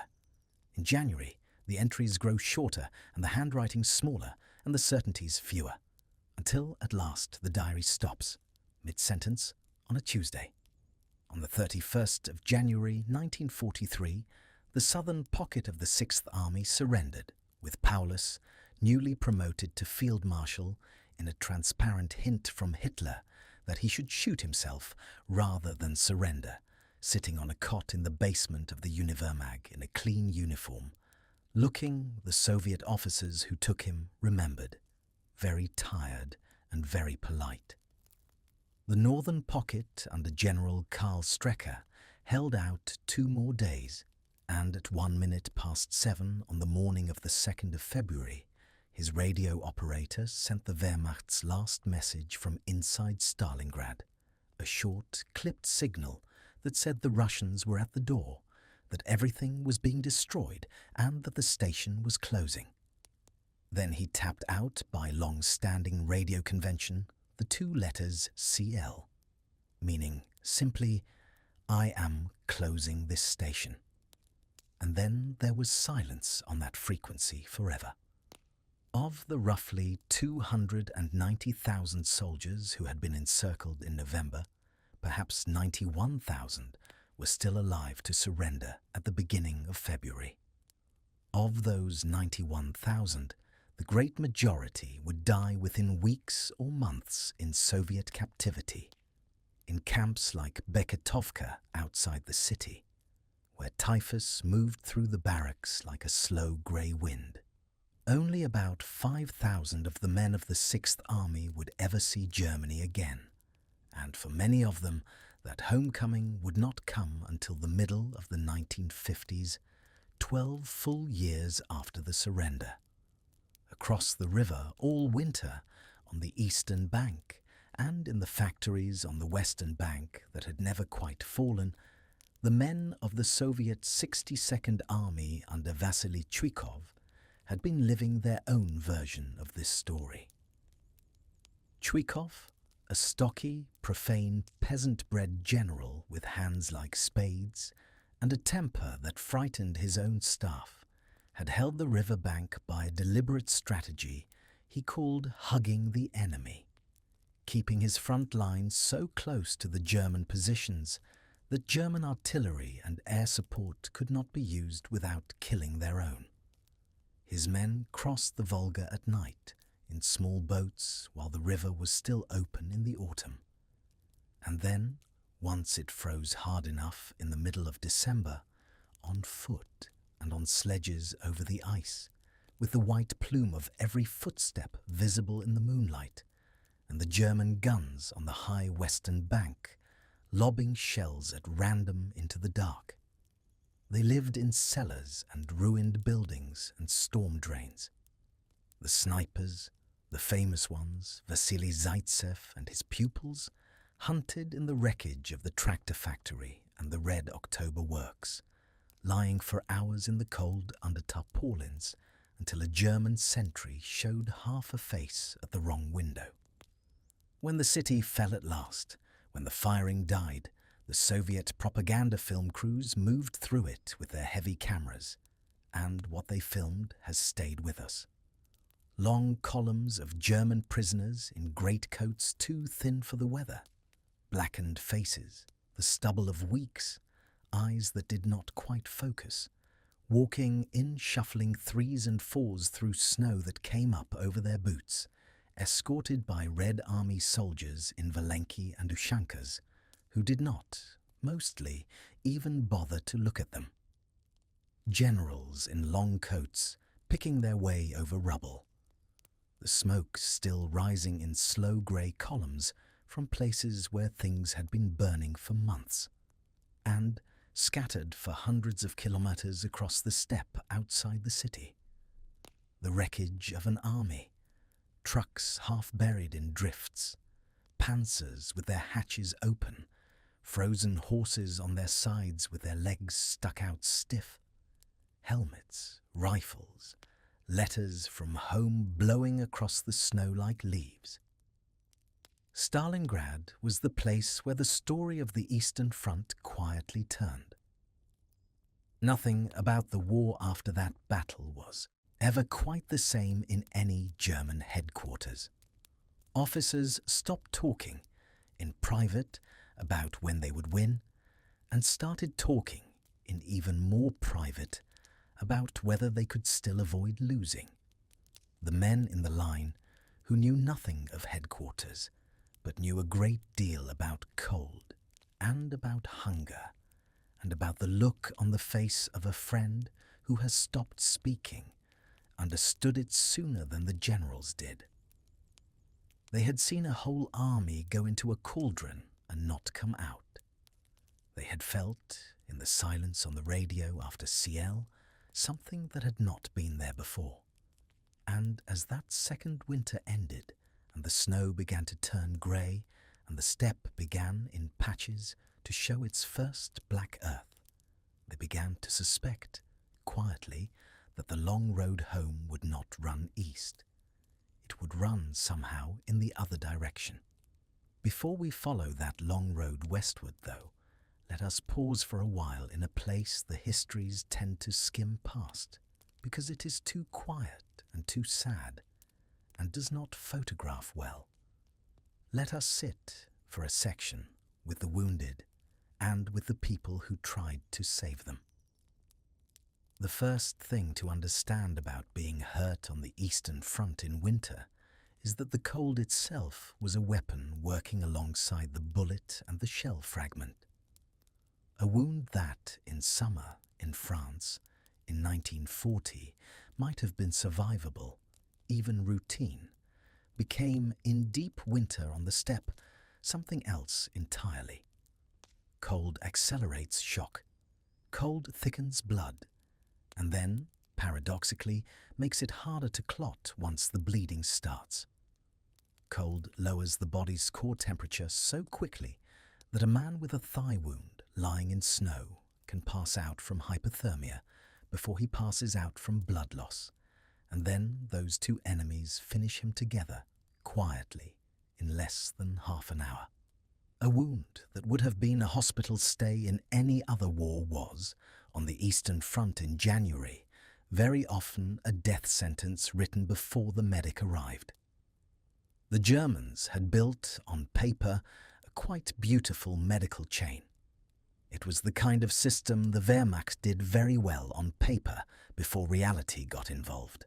A wounded Lancer was meant to be carried first to the Verbandplatz, the battalion aid station, a tent or a dugout just behind the line where a sanitator would stop the bleeding, splint the bone, sprinkle sulfur powder into the wound, and tag him with a small card. From there, by stretcher or sledge, to the Hauptverbandplatz, the main dressing station, where a real doctor and a few nurses worked at trestle tables.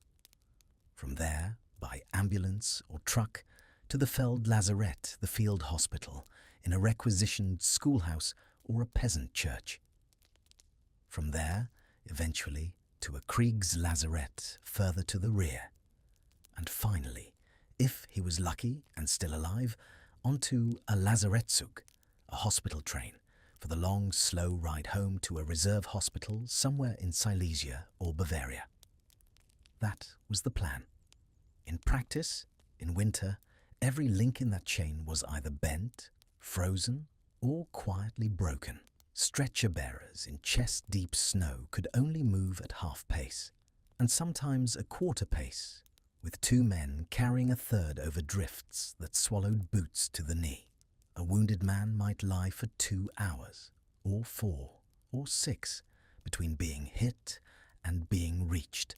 Where stretchers became impossible, the bearers improvised sledges out of tent canvas and broken skis, hauling the wounded behind them like cordwood, the runners hissing on the ice, and the man on the sledge, if he was still conscious, staring up at a sky he probably understood he was leaving.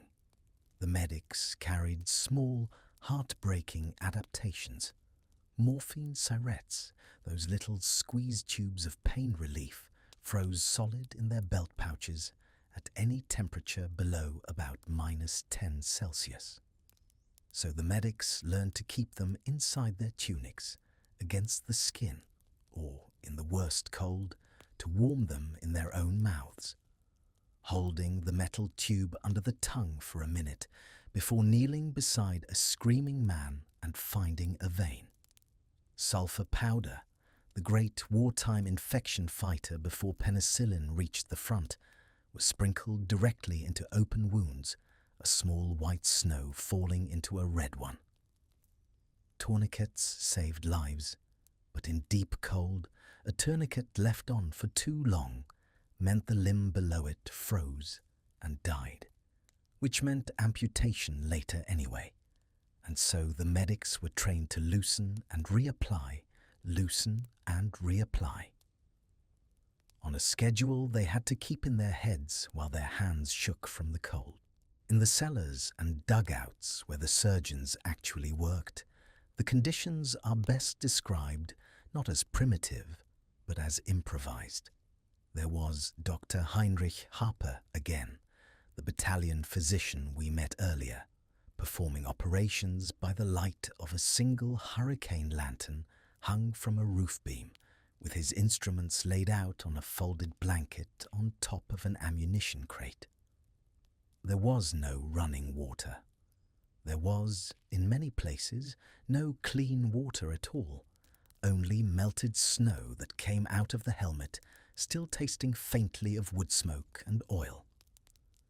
Surgeons washed their hands in vodka when they had vodka, and in a 50-50 solution of vodka and melted snow when they did not.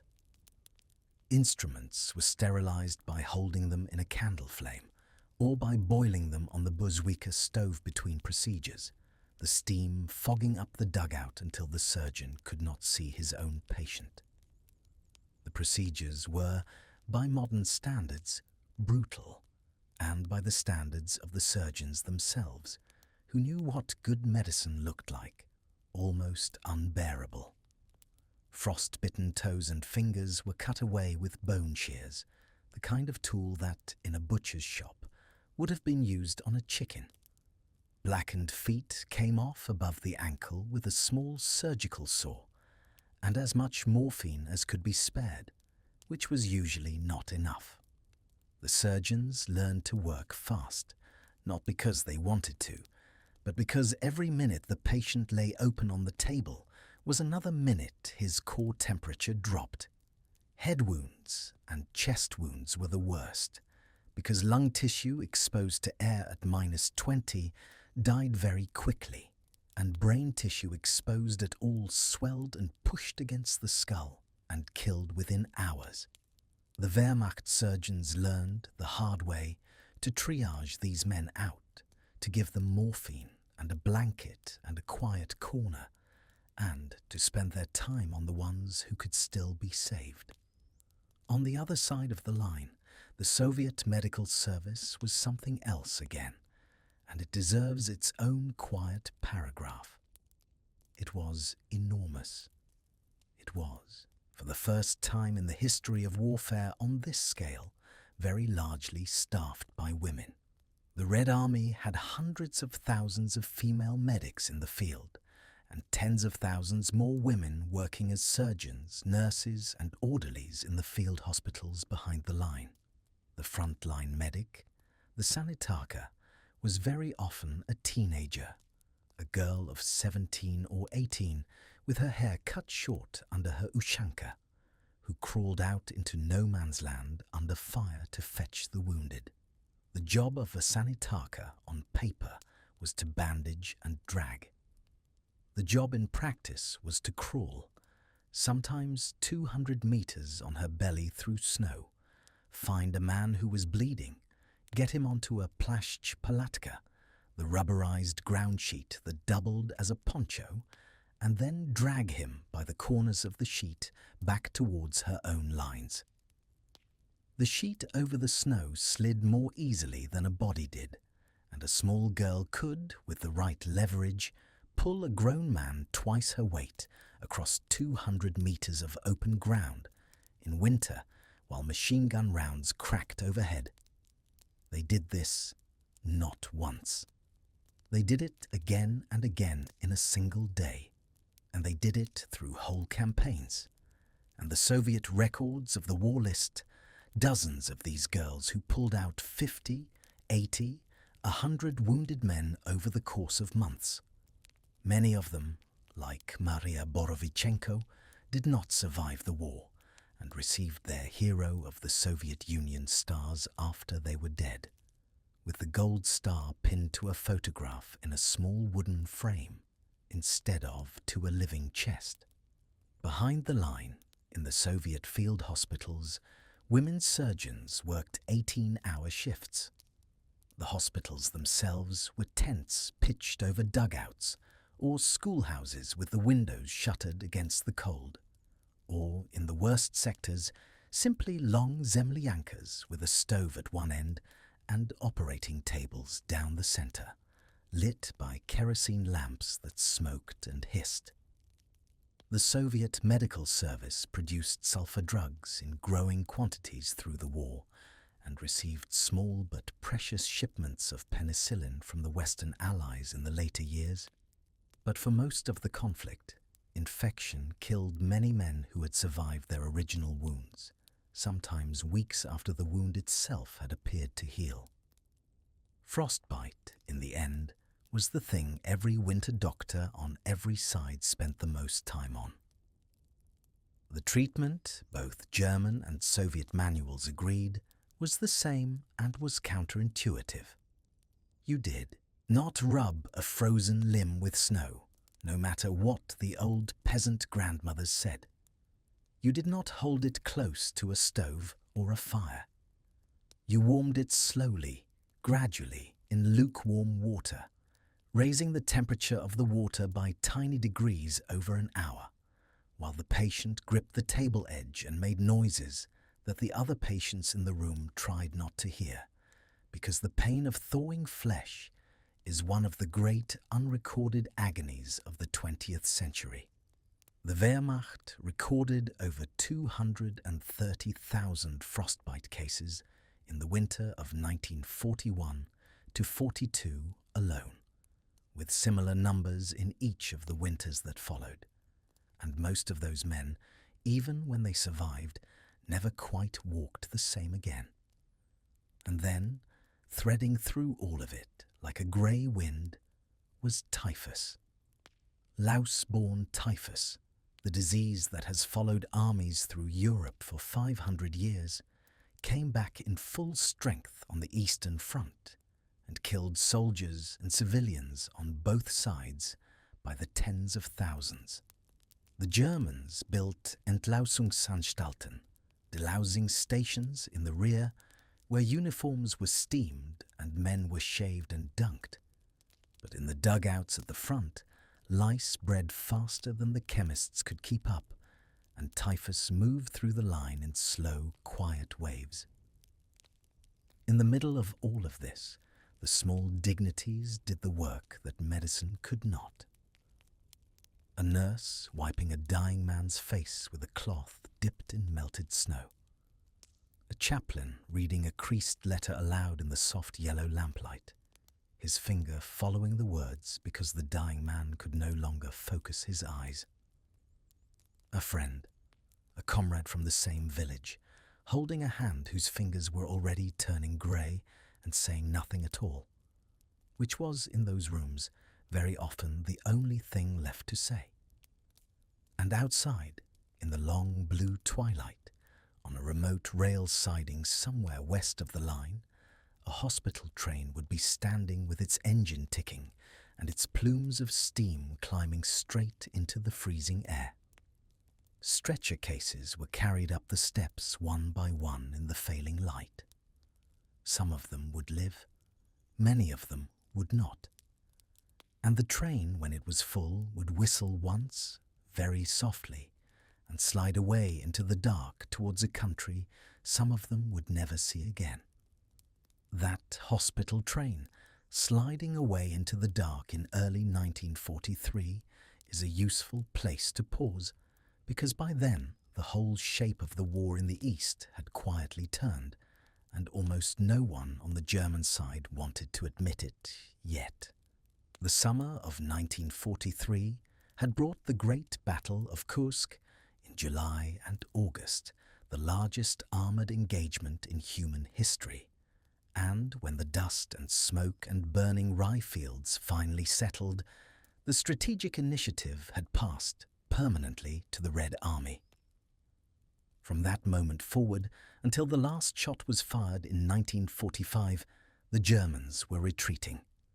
Sometimes slowly, sometimes in good order, sometimes in screaming, frostbitten panic, but always, always westward.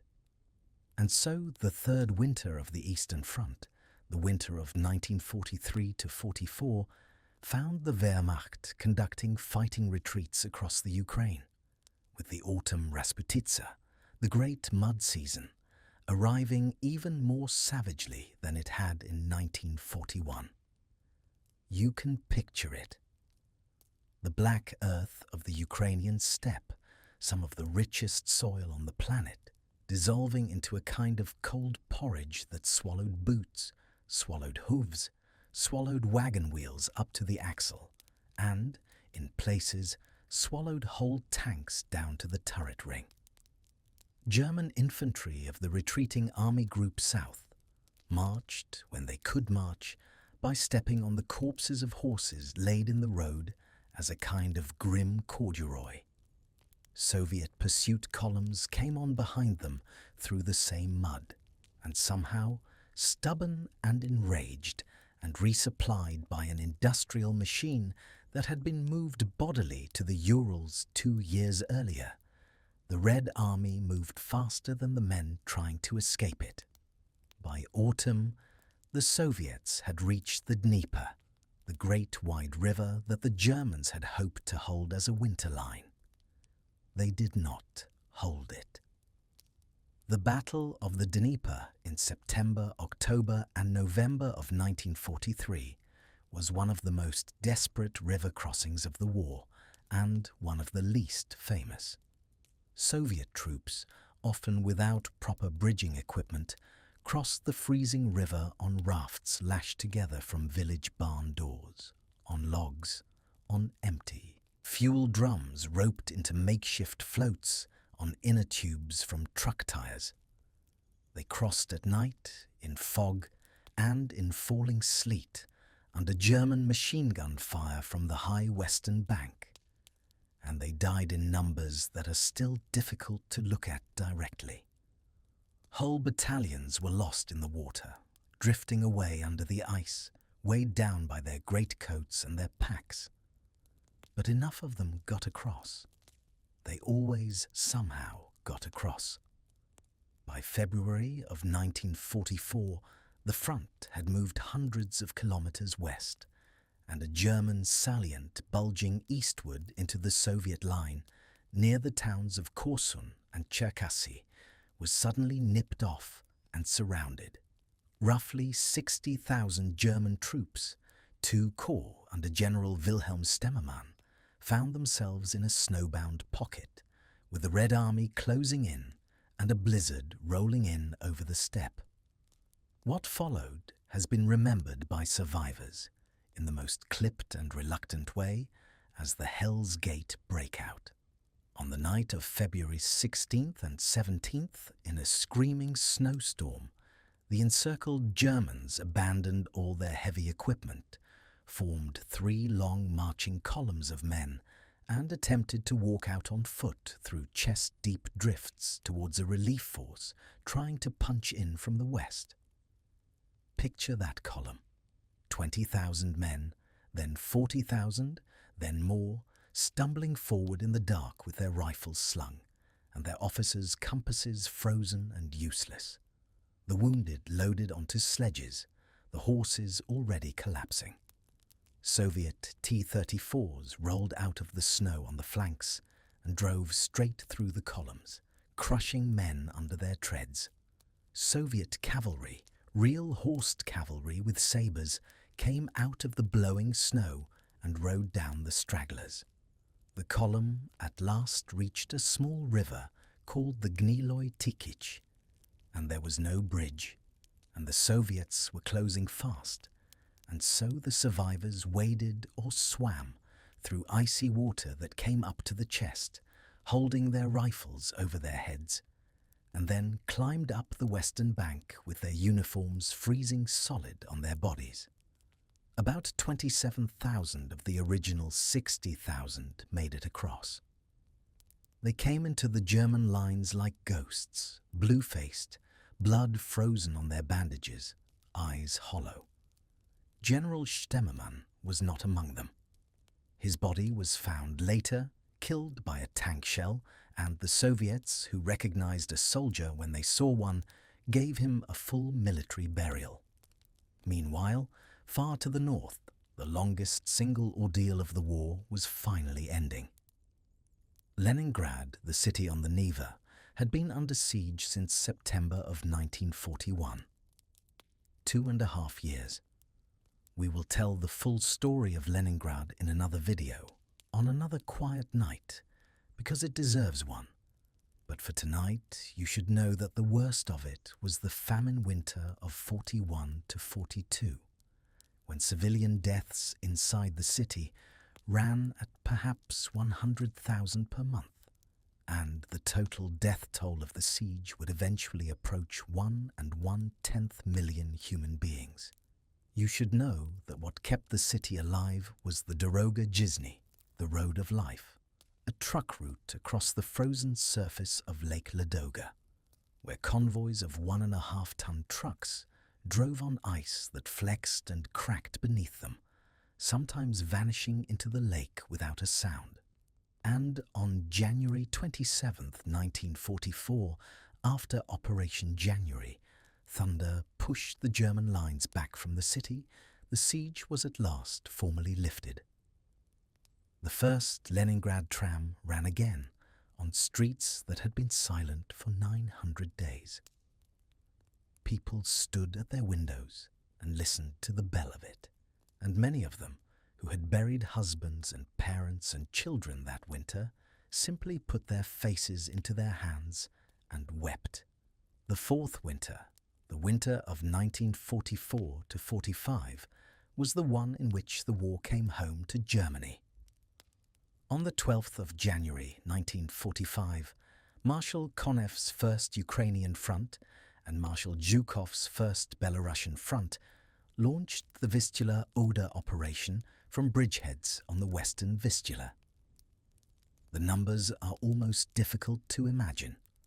2.25 million Soviet soldiers, 7,000 tanks, 45,000 artillery pieces.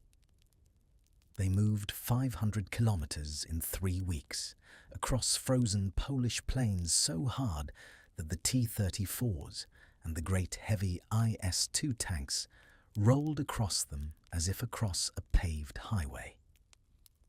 German defences, manned in many sectors by exhausted Wehrmacht remnants and by Volkssturm, the home guard of old men and 15-year-old boys with Panzerfausts and 1 week of training, simply gave way. And then, as the Red Army crossed into East Prussia and Pomerania, came the great refugee tragedy that is still in some German families only spoken of in low voices around a kitchen table. East Prussian civilians, perhaps 2.5 million of them, fled west in ox-drawn wagons through blizzards, on foot pushing prams over frozen lakes, on country roads choked with the dying and the dead. On the night of January 30th, 1945, the converted ocean liner Wilhelm Gustloff, carrying refugees and wounded soldiers out of the port of Gotenhafen, was struck by 3 torpedoes from a Soviet submarine in the icy Baltic. She went down in under an hour. About 9,000 people died, most of them women and children, in water cold enough to kill a strong swimmer in 15 minutes. It remains to this day the largest single loss of life in the history of maritime disasters, a number more than 5 times the dead of the Titanic, and almost no one outside of Central Europe has ever heard of it. Further north, an entire German Army Group North, found itself cut off in western Latvia, in what became known as the Courland Pocket. They held out there, supplied by sea, surrounded but unbroken, through the rest of the winter and the spring, surrendering only at the general capitulation in May. Imagine those men, in their dugouts on a strip of Baltic coast, watching the snow come down on a war they had already, in every meaningful sense, lost. By February and March of 1945, the Red Army was on German soil. The snow was turning to mud again, the eternal Rasputitsa coming once more, and the rhythm of the war was now the rhythm of an exhausted machine running downhill. The Battle of Berlin itself would begin on the 16th of April 1945 in spring weather, with lilacs blooming in the gardens of the suburbs. But the snowmelt and the mud of late winter shaped the operational tempo right up to the gates of the city. And in those long, muddy weeks, you can find a figure who is worth pausing on for just a moment. He is the Soviet infantryman who has been at this for almost 4 years. His greatcoat, the long chinelle, has been patched a dozen times, sometimes with German cloth taken off a corpse, sometimes with curtained fabric from a burned-out farmhouse. His valenki are worn down at the heels. His ushanka has lost most of its fur on one ear. He has medals on his chest that jingle softly when he walks. The round Defense of Stalingrad medal, the Defense of Leningrad, perhaps the small Order of the Red Star, perhaps a guard's badge in red enamel. He has not seen his village in Smolensk Oblast, or his collective farm outside Tambov, or his apartment block in Sverdlovsk since 1941. He has buried, by his own count, more friends than he can name. His uniform smells of wood smoke and gun oil and the sour smell of a man who has been sleeping in his clothes for a long time. He is 24 years old. He looks 40. And yet, when you look at him in a captured photograph from this last winter, leaning on his PPSH submachine gun in a ruined German village, you see something the cameras of 1941 did not catch. He is calm. He has somehow come through. He knows the war is ending. He is allowing himself, for the first time in years, to think about going home. It is worth, in closing this section, simply naming the scale of what those 4 winters cost. The total number of military and civilian deaths on the Eastern Front, from all causes, runs to something like 30 million human beings. The worst loss of life in any theatre of any war in the recorded history of our species. Of those, the deaths attributable specifically to cold, to hypothermia, to frostbite, to cold-accelerated infection, and disease and starvation and exposure, run, by the most careful estimates, into the hundreds of thousands on each side.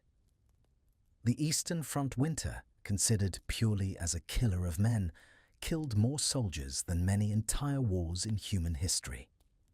And every one of those men, on every side, German and Soviet and Romanian and Hungarian and Italian and Finnish, every single one of them, on every long night between Barbarossa and Berlin, lay down somewhere, in a dugout, in a cellar, in a ditch, in a hospital train, on a cot, in a field tent, on the bare boards of a peasant izba, and tried to sleep. And in those few hours of sleep, before stand-to, before the next day of cold and fear and noise, he did the same thing you are about to do tonight. He dreamed. He dreamed almost always of warmth. And he dreamed almost always of home. We have come a long way together tonight, you and I, through 4 winters and across thousands of kilometers, from the dust of the Pripyat marshes in the long hot summer of 1941 to the muddy gardens of suburban Berlin in the spring of 1945. And if there is one quiet thing I would like you to take from all of it, before you drift the rest of the way into sleep, it is this. Survival in those winters was not, in the end, the work of supermen. It was the work of ordinary, tired, stubborn people doing very small and very careful things, again and again, for years. They wrapped strips of rag around their feet inside their boots. They shared a narrow plank bunk with a comrade for the warmth of another body. They sipped 100 grams of vodka before stand-to and pretended it was courage. They built a tiny fire in a tiny iron stove and held their cracked hands over it and felt, for a few minutes, almost human. They wrote letters home in pencil that took weeks to arrive and sometimes never did. They slept in 2-hour shifts, and in those 2 hours they dreamed of warm rooms, of mothers, of bread fresh out of an oven. They were not heroes the way the posters told them they were. They were sons, daughters, husbands, wives, factory workers, peasants, school teachers, mechanics, and farm boys, doing their best with what they had, which was almost never enough. They were frightened, they were homesick, they made mistakes, and they were kind, and they were cruel, and they were very, very tired. And millions of them on every side did not come home. The ground itself, across Russia and Ukraine and Belarus and the Baltic states and Poland and Eastern Germany, still gives up its dead each spring as the snow recedes. Volunteer search teams every May still find bones and dog tags and tiny crumpled photographs in fields that to a passing driver look perfectly ordinary now. So tonight, as you lie here in your warm bed, with your heated walls and your quiet thermostat humming somewhere in another room, with your soft pillow and your clean sheets and the gentle electric glow of a lamp you can switch off with one finger, maybe spare a quiet thought for the boy in the Zemlyanka and the girl on the night bomber and the old man on the refugee road. They are very far away from us now, and very close, all at once. If you want to drift with us again on another long, quiet night, there are more of these stories to tell. The full siege of Leningrad, the medieval monks in their candle-lit cells, the long winters of older centuries, all moving at the pace of a slow sleigh. Subscribe softly, only if these journeys have given you rest, and we will meet again in the dark. For now, picture one last image. Snow is falling, slowly and without sound, outside the small frosted window of an izba on the steppe. Inside, a single candle gutters on a wooden table. A samovar ticks as it cools. The long quiet of a Russian winter night settles, gently, over everything. Thank you for spending this part of your night here with me. Sleep well.